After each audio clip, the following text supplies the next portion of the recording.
Witness the captivating fortnight that unfolded in Kigali, filled with excitement, sportsmanship, and a vibrant spirit. The BIL arrived and departed, leaving behind a trail of charm, colorful streets, and visibly positive economic transformation. In this episode, we delve into the thrilling happenings of the BIL finals with a keen focus on the lasting economic changes that took place. My name is Murungi Sarah, and welcome to Doing Business in Rwanda.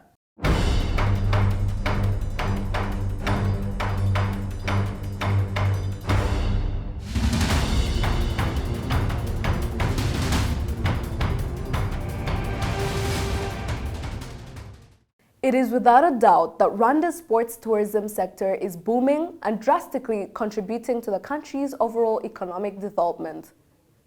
Just how integral is it for the stakeholders? Well, to maximize potential that Rwandans have, or even people living in Rwanda, what we're doing as the government of Rwanda is maybe at 3 levels. One of them is to really bring opportunities to train and skill in specific things. We've attracted a number of universities here. Africa Leadership University is one of them, CMU, Kepler, Aquila for even very specific skills. We are negotiating the number of opportunities today to come and set up in Rwanda. So I think always bringing platforms where skills can be passed on has been one of the key things. The second one is really bringing opportunities where skills can be displayed. We have a number of partnerships that we have today that brings opportunities for Rwanda, and that helps with skills development. Let's talk about sports, for example. We have been focusing on sports tourism for a couple of years now. The government invested in infrastructure like the Kigali Arena. We are revamping the Kigali golf course. We have the Amahoro Stadium for football. So infrastructure and facilities is one. But also bringing events to Rwanda helps to develop skills. If you look at what BAL is bringing, yes, there's a number of skills they still have to import, but the number of opportunities that they're giving Rwandans as well to supply skills and services. But by exposing them to those kinds of opportunities, they can actually enhance their own skills. Rwanda is a beautiful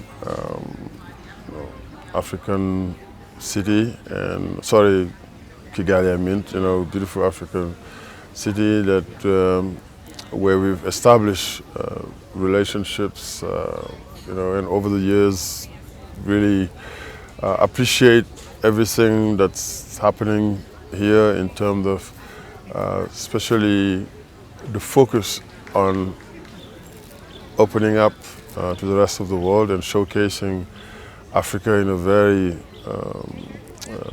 positive light.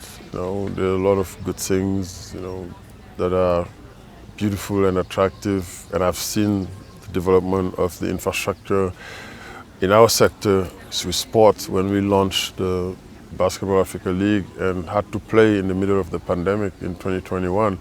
This is the only place where we found that all the conditions we were looking for to play a full inaugural season and to make sure that COVID didn't become part of the story. This is where we could have those conditions. Incredible infrastructure that is world-class.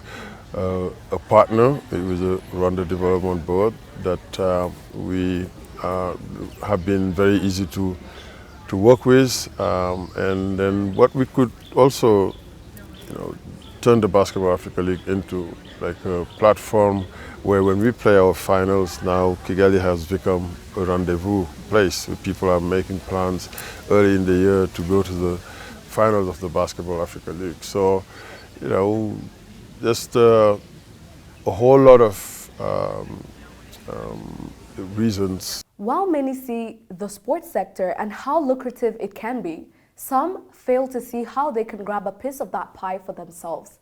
Contrary to that, there is more than enough to go around. We will be announcing some more deals sometime this year. Maybe it's a little bit too early to do that, where we're bringing events that are known globally to come and set up in Rwanda. They bring their creative, very, very high skills to the country.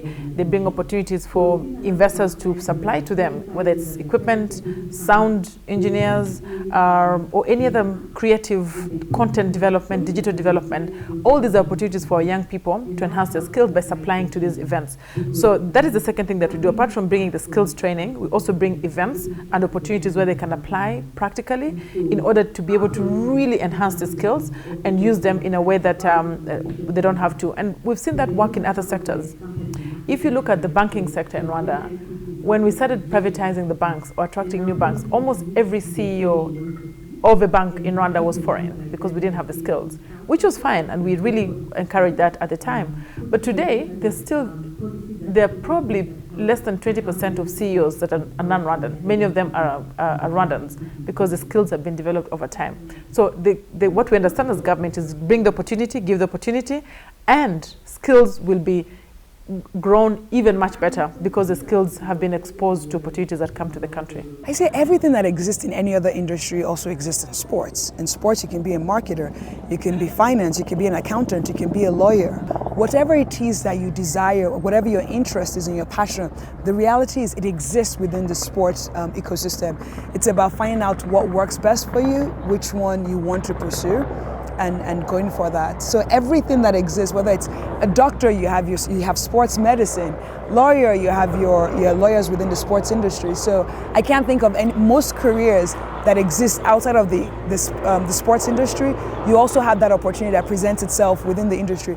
And when you say woman, it's not gender focused. I mean, it's very unfortunate that sports, people think, when you think of sports, you think of, because it's a male dominated industry. However, the reality is, there's no job that is ascribed to a man, there's no job that is ascribed to a woman. So whatever a man is doing within the sports industry and you believe it's something you want to pursue, the opportunity exists for you as a person more than anything else. Hear it!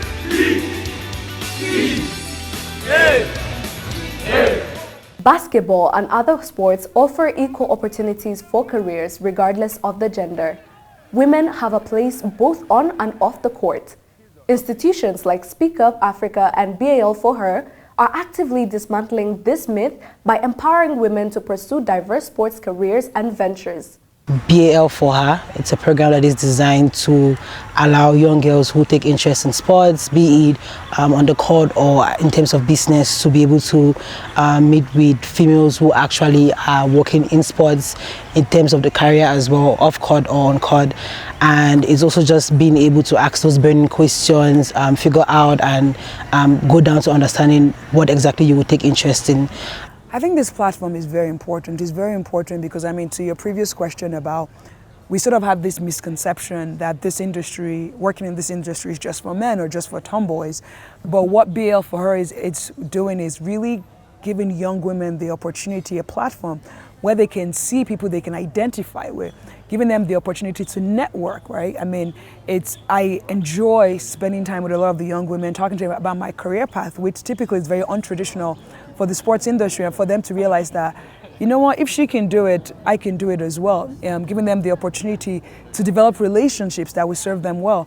And that platform matters, you know, as a young woman, being able to see people who you can identify with, having allies, having people who are willing to sponsor you, people who would say, you know, I met this amazing young girl, there's an opportunity that is available, let me reach out to her and let her know. That goes a long way. I mean, I think for everybody, nobody built their career in isolation.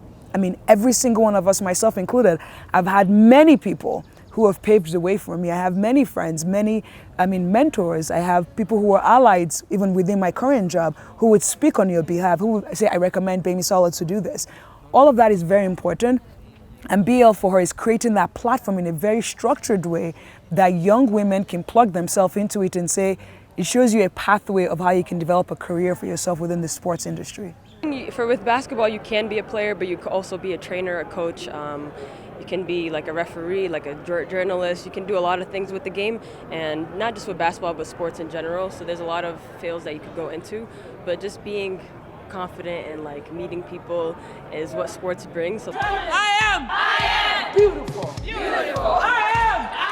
Yeah, so there's a lot of work being done for girls in Africa and just for sports in general, and I think it's not a one-person thing, it's a collective thing. It should be something that not only girls are doing, but like the men, the boys as well, to help out the girls and just to see their vision. We don't get a lot of attention and we don't get a lot of opportunity for just to play sports in general. So for people like that are here right now, that are here today, for them to support the mission and really be interested in it and make a difference is important.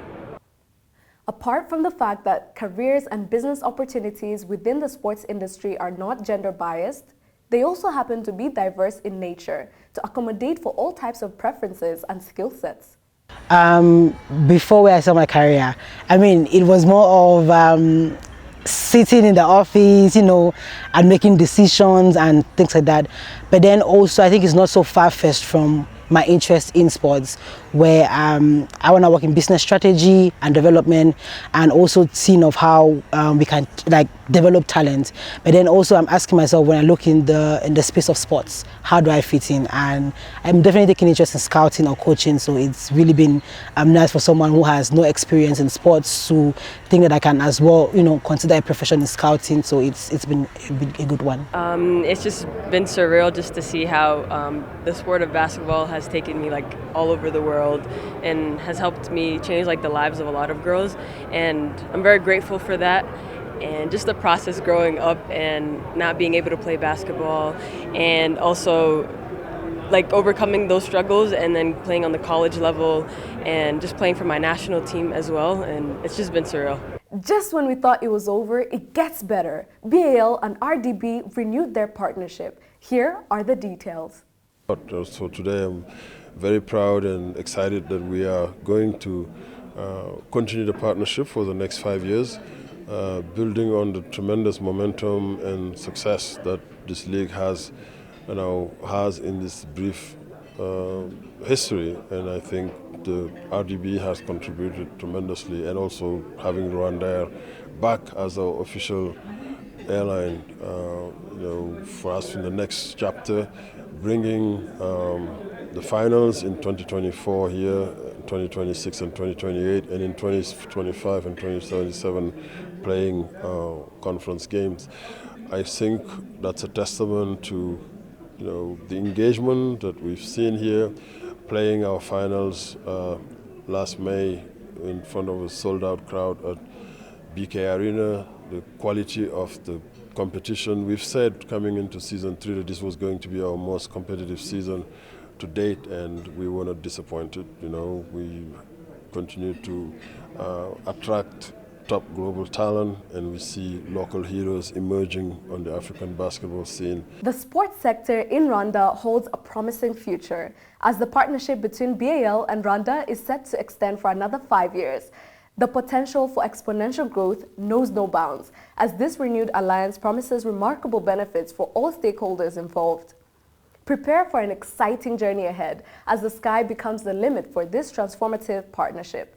Well, that concludes this episode of Doing Business in Rwanda. Thank you so much for watching.